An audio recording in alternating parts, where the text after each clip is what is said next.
I'm sitting in a chair immediately next to our old house and looking at the remainder of the land.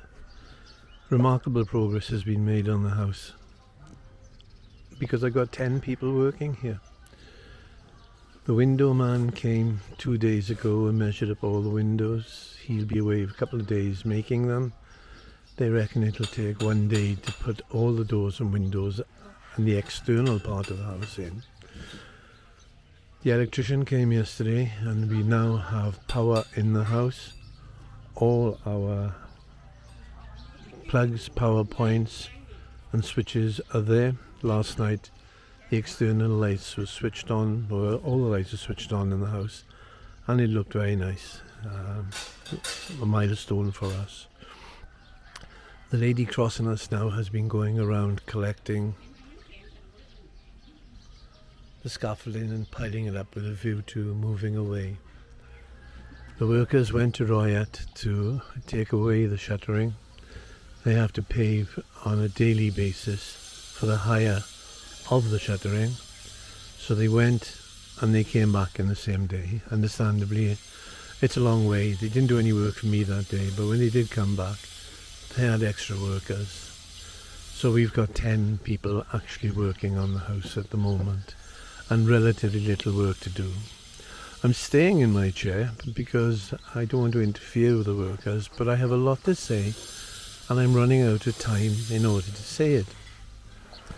By that I mean there are only a few more videos left before my house is completed, and I really need to tell people some home truths about building in Thailand. It might offend some people, but I don't care about that. But there are things that people who want to build a house in Thailand should know. Now, if you look at the workers' camp there, that is, the little wall behind is the boundary of our land. Our land is actually 40 meters wide and it's 38 meters going to the road. Reason for that being that 2 meters was donated for the length of the house so as to contribute to the external road.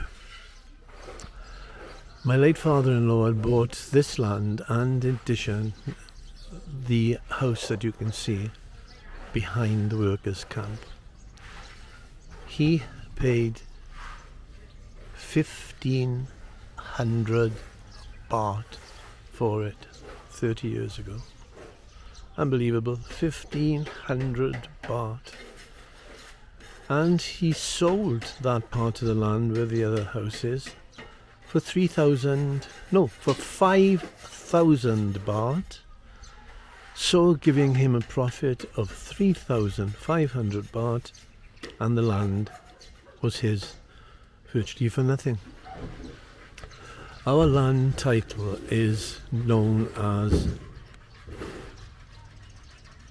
No So Sam No. That is the second highest land title in Thailand. The one above it is Shanot. My mother-in-law did not apply for Shanot. She could not afford it. Shanot is granted as a formality to people who have the title that my wife has for this land. All that's required is we make an appointment for the land registry people to come. They survey the land. I think they're more advanced than the UK. They use GPS coordinates. The land is registered. We pay a fee and we have the highest land title. The only reason we hadn't done that earlier is because I thought it might be a good idea to have 2 chanots, that is, split the land that we are living on now, because we'll effectively have 2 houses, and in the future when I'm dead and gone, my wife would have the option of selling one of the properties with full chanot. However, she's Thai, doesn't think the same way as farangs, and she wants one big chanot. Obviously we've got too much on our plate at the moment to be bothered with the land registry people coming around here, but that will be done when we are living in the house and we've done something to the old house. So it's essential before you build on the land that you know what the title to the land is. And don't believe your wife. We had the documentation, we checked, we knew that our title enabled us to build as we wanted to. Now, the whole point of this is sometimes a farang will believe his wife and build regardless of the true title. About 5 years ago, we were driving along a road in one part of Thailand, which I will not name, and it had a for sale sign outside a beautiful house. We went in, we spoke to the owner. It was lovely. It was great. He hadn't tried, he hadn't skimped. Everything was built to a very high standard, including outhouses and kennels for dogs, all that sort of thing. It was a lovely, lovely house. He had built a wall to keep a small garden. So I asked him, how much land do you actually own? I assumed that it would be the land inside the wall. And he said, oh no, my wife owns it all. I said, all of it? How much is that? Oh, as far as you can see. My alarm bell started ringing immediately.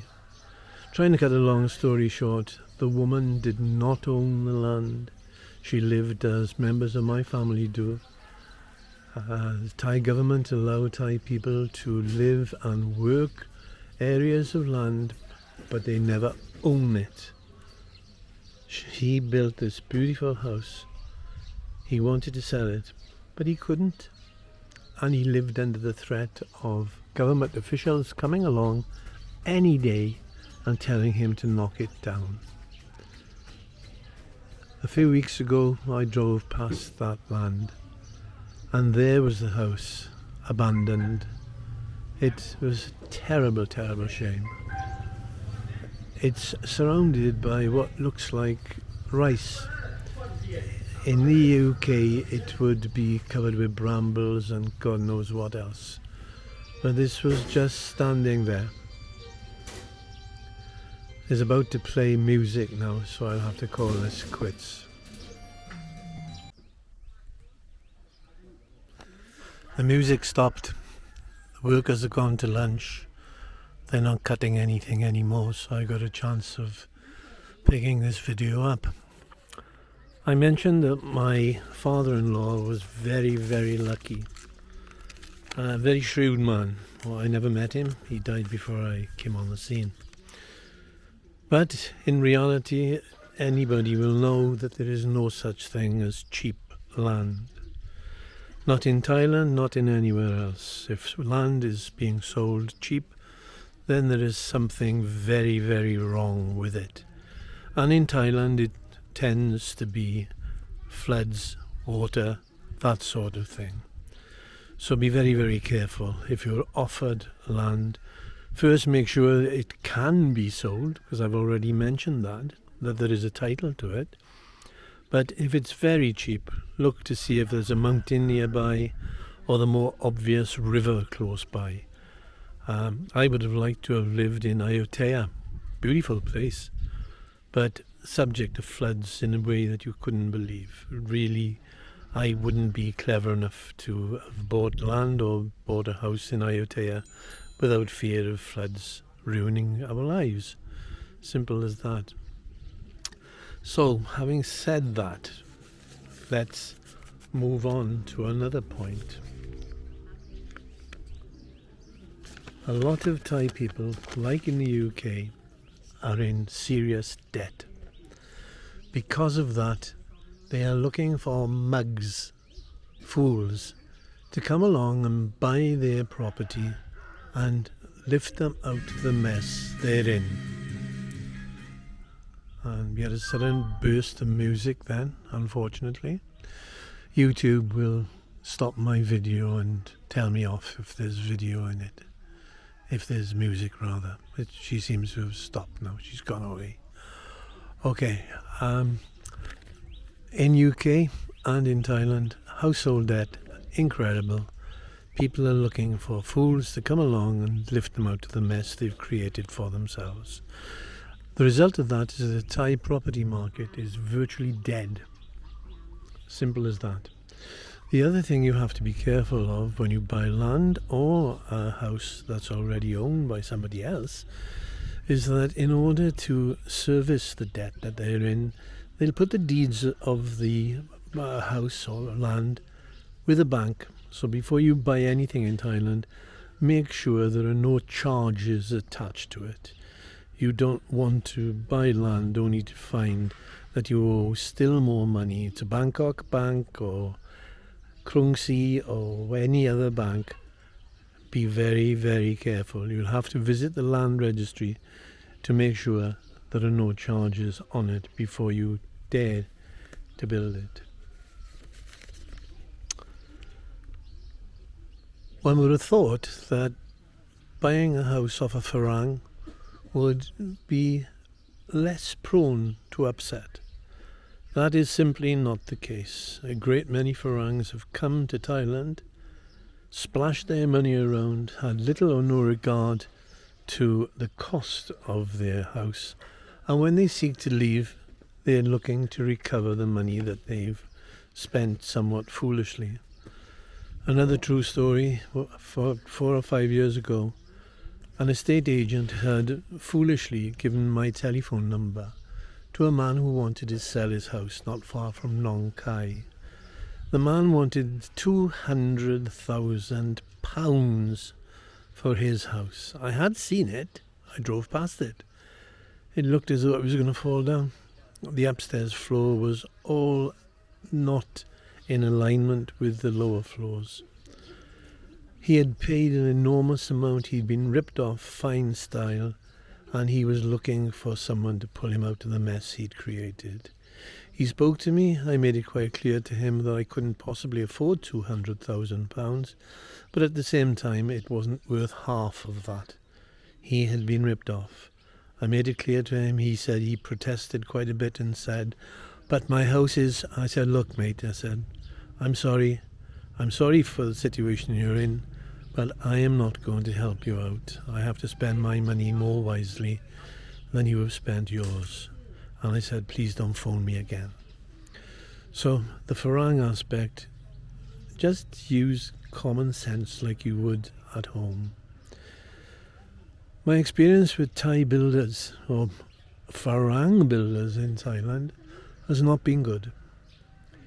Again, about 5 years ago, I contacted a number of farang builders who clearly were used to dealing with money who had more money than sense, and whenever I asked how much it would cost for a specific bungalow to be built, 4 million was the answer. In addition to that, if I stopped and saw a house for sale and there was nobody in the house, I'd ask my wife would ask the next door neighbour, "How much for this house, please?" Answer, 4 million. So when you hear 4 million mentioned, please get those alarm bells ringing. You're not going to pay £4 million to pull somebody out of a financial mess that they have created for themselves.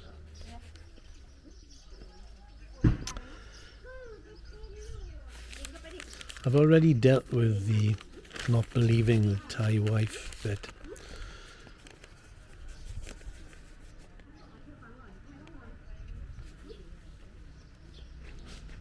There are other things to be borne in mind in Thailand. Don't think you're more smart than the Thai people. They're not. Don't tell Thai people off. They harbour resentment in a way is unsurpassed in the rest of the world. If you tell a Thai off, it will only count against you in the long run. Simple as that. Don't try to ridicule them. Don't. Just don't do it. Certainly, physically, Thai people tend to be smaller than people in the West. Don't try to chuck your weight around. I've seen a 6-foot German being extremely aggressive to a Thai man who was only about 5 feet tall. The Thai man drop-kicked the German and he was carried away unconscious by his friends. A Dutchman I used to drink with, a friend of a friend, tried to be smart with Thai people. He tried to sell a bar that he did not own. They found him in a pineapple field with a bullet in the back of his head. These are true stories. Thailand is no more dangerous than anywhere else, but you need to be sensible in everything you do. Other thing, when you come to Thailand, don't think you know everything. I hope I haven't given that impression. I'm willing to learn. But I have seen many farang videos, I mentioned it earlier, that are designed purely to get your money. They try to sell things, and they don't care if they tell the truth. They'll say anything, and people will accept in the main what they say, and that is wrong. Every Thai video you make, or every video you see relating to Thailand, just use your common sense. Is it true? Check it out. Simple as that. Any farang video, including my own if you like, look at it, take it with a block of salt, a bloody big block of salt. Very few people are out simply to help you. The other thing, going back to the beginning, we had done research into we'd found 3 good builders, people who met our standards by having seen their finished work. But you have to make sure from the outset that you will not put up with bad workmanship, workers turning up when they feel like it, workers being drunk on the job, and that sort of thing. I made it clear to my own builder that if I was messed about to any extent, I would kick him out. I wouldn't hesitate, and he was not to take as long a time as he needed, more than was actually needed to build my house. I had made it clear to him, and I did, to an extent, I did flaunt my 2 brand new cars with their red number plates. I made it clear to him that he would have 0 problems with me paying him what I owed him. I think I convinced him. And in return, I wanted him to be fair with me and to do a good job. He undertook to finish my house by the end of March, and he said he didn't see any way that it would be finished later than March because he wanted to do other work. We treated each other with respect, and it has worked out. Now, if you employ a builder who's not much good, then you have to get rid of him. There is no point you looking at every single bit of work that he carries out and trying to correct him. It'll drive you crazy, and it will not result in good workmanship. I made it clear from the outset that I would not put up with rubbish. The other trap that a farang is likely to fall into is the penalty clause. Thais will say, if we don't build your house in, and it tends to be in hundreds of days or multiples of 50 thereafter, if we don't build your house in 200 days, we will pay you so much. Well, I've never heard of a penalty being paid. And of course, if you give the builder 200 days to build the house, he will take the 200 days to build the house. And you can't sack him because you've already agreed. If the work isn't up to your standard, well, you've got to wait for 200 days before you can sack him. I hope I haven't come over as being too hard or too insensitive to other people's feelings, but it's a major investment to build a house out here, and you need to be careful. I have read comments made by people who probably have never seen the sky over Thailand, telling you what to do in your dealings with the builder. Just ignore them. Just tell them to get lost out of the way. So that's the other thing. Now finally, and I know I've gone on a lot, but those of you who've seen my earlier video will see the one where I referred to wants and needs. This house represents what we need. We built a Thai kitchen over there building, which is what we wanted, but we built it for a fraction of the price had we had it attached to the main house.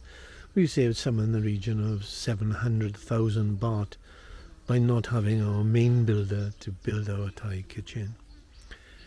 If you want a carport built with a house and you are paying by the square meter for the construction of the house, then you are simply throwing money away. If you agree with the builder beforehand that you'll pay less for the carport, right, that's fine. But let's imagine an ordinary carport which may be 10 by 6 meters. That's 60 square meters, and at 15,000 baht a square meter, it's not far short of 1,000,000 baht. I appreciate the convenience of having a carport attached to your house. When it's pouring down with rain, you can stay in the dry. But when you can save a vast amount of money by having it built at a different place and by a different builder, I think you're very foolish not to. For those who doubt my word, I would recommend you look at Life by the Mekong or Life on the Mekong, a channel by a very sensible Scottish gentleman who, having built his own nice house, has decided to build a very large carport, not only for his cars but for social reasons as well. He's built it at a fraction of the price that he would have had to pay if he had had it associated with the main building. I think his name is Paul. He seems to have his head screwed on. So don't just take my word for it. Look at other sensible people out here. And that's about it. I'm going to make another video very soon about the race to the finish with my house. You can probably only see parts of it at the moment. I'm not going inside. But to tell you that all the tiling is complete, apart from the bathroom, our bathroom, still a little bit to be done there. All the internal doors are there. We've just been told, my wife told me, that the windows and doors will be fitted on the 1st of March. Our steps are done. My Sapan Kwai is being constructed as you see it now. There is some decorating to be done. The coving or concrete moulding around the windows, our own builder spotted that it had not been done on my mother-in-law's bedroom to the rear of the property, and work is being done to remedy that. I still can't give a final date for this building to be completed. It's not going to take 2 weeks. It could be finished by next Monday. I don't care. I'm very, very happy. Again, to repeat myself, my crew have been fantastic. The builder's been fair with me. He's not pushing me for the last 2 installments because he knows he'll get his money. There's an accounting adjustment to be made for material that we bought, but everything will end amicably in a few days. And then my crew, having done the job in Royat, will go to another village about 5 kilometers from me and carry on working. It's an experience that could have been a complete nightmare. I had to lay down the law from the beginning in order to have this smooth transition. And I would advise anybody doing the same thing, wanting to come to Thailand and build a house, to take control early. Don't allow it to drift on with unsatisfactory workmanship. Make it clear from the outset. You're not going to put up with it. Find a good builder like I've done, and everything will turn out beautifully. I was very worried for a number of years before I came here. I thought I'd be a nervous wreck by the time the house was built, but very far from it. This morning we've been to Global again to look at furniture and televisions. We need another fridge and so on. But everything is coming along perfectly. I can't, no complaints. So thank you for putting up with my limited visual aids to this video. Some of you will have switched off a long time ago, but I'm sure that the people who generally want to build out here will have learned something from it. If during the course I haven't referred to anybody in particular, I mean, I've seen countless videos. A lot of farangs have made a lot of mistakes, paid too much, allowed shoddy workmanship. And for God's sake, don't allow a year and 10 months to build a house. You'll be in the loony bin by the time it's finished.